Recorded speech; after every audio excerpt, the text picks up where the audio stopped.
এটা প্রথমে একটা নিরীহ আন্দোলন, একটা কাডারের সমস্যা, কাডারের প্রসপেক্ট।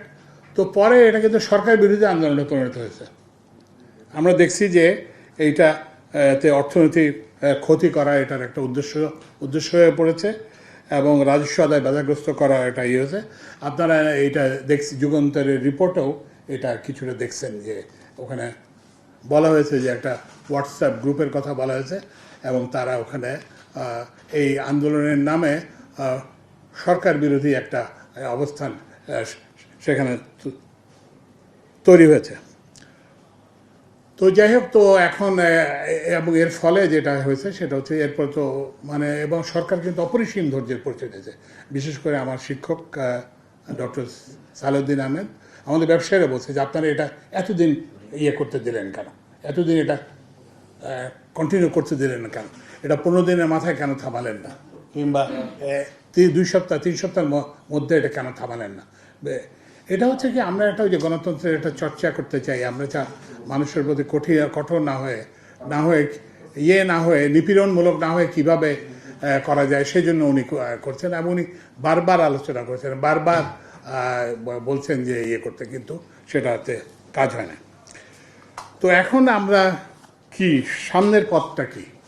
তো সামনের পথটা হচ্ছে যে আমরা যেটা বললাম যে অধ্যাদেশের কিছু ত্রুটি আমরা আইডেন্টিফাই করছি। তো সেই ত্রুটিগুলি আমরা সংশোধনের জন্য সরকারকে পরামর্শ দেব। এরপর হচ্ছে যে এনবিআর কিন্তু আর থাকবে না এবং এটা কিন্তু সবার জন্যই ভালো। কারণ এনবিআর নাম শুনলে, এনবিআর চাকরি করলে শুনে মানুষ একটা লম্বা হাসি দেয়। তো এই হাসিটার অর্থ আপনারা সবাই জানেন কেন হাসি দেয় এনবিআর। তো এই জন্য এনবিআর না থাকাটাই সবার জন্য ভালো। এনবিআরের যে এই নামটা, এটা না থাকা সবার জন্য ভালো। 2টা ডিভিশনের কথা বলা হয়েছে, সেই 2টা ডিভিশন হওয়া ভালো।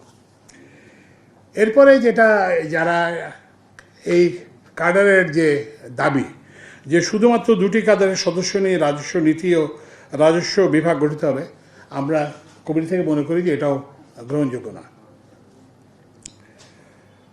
কারণ হচ্ছে যে আবার একই সঙ্গে এই 2 প্রতিষ্ঠানে ওই যে কি বলে যে প্রশাসন কাডারের খবরদারি, এটাও গ্রহণযোগ্য না। ওরা বলছে যে সব লোক আমাদের হতে হবে, এটাও গ্রহণযোগ্য না। আবার এই উসিলায় প্রশাসন কাডারের যে খবরদারি, সেটাও আমরা মনে করি এটা গ্রহণযোগ্য নয়। তাহলে এখন কী করতে হবে? তো আমাদের যেটা করতে হবে সেটা হচ্ছে যে এই যে নতুন 2টা বিভাগ হবে, রাজস্ব নীতি ও রাজস্ব বাস্তবায়ন, এই 2টা বিভাগের যে সচিব কী হবে, এই জন্য একটা নীতিমালা করতে হবে। এই যোগ্যতা থাকতে হবে।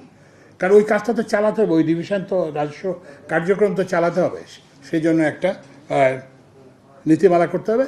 শুধু সচিব না, এটার ঊর্ধ্বতন যে পদগুলো, সেগুলোতে নিয়োগের জন্য একটা নীতিমালা করতে হবে, যাতে এই রাজস্ব আহরণ কার্যক্রমটা আরও বেগবান হয়। আপনারা জানেন যে আমাদের কর রাজস্বের অনুপাত অত্যন্ত কম, এটা বাড়ে, গ্রাহক সেবা হয় এবং এই যে হয়রানি, বন্দরে কন্টেইনার জট, এগুলো যাতে আমরা পরিহার করতে পারি।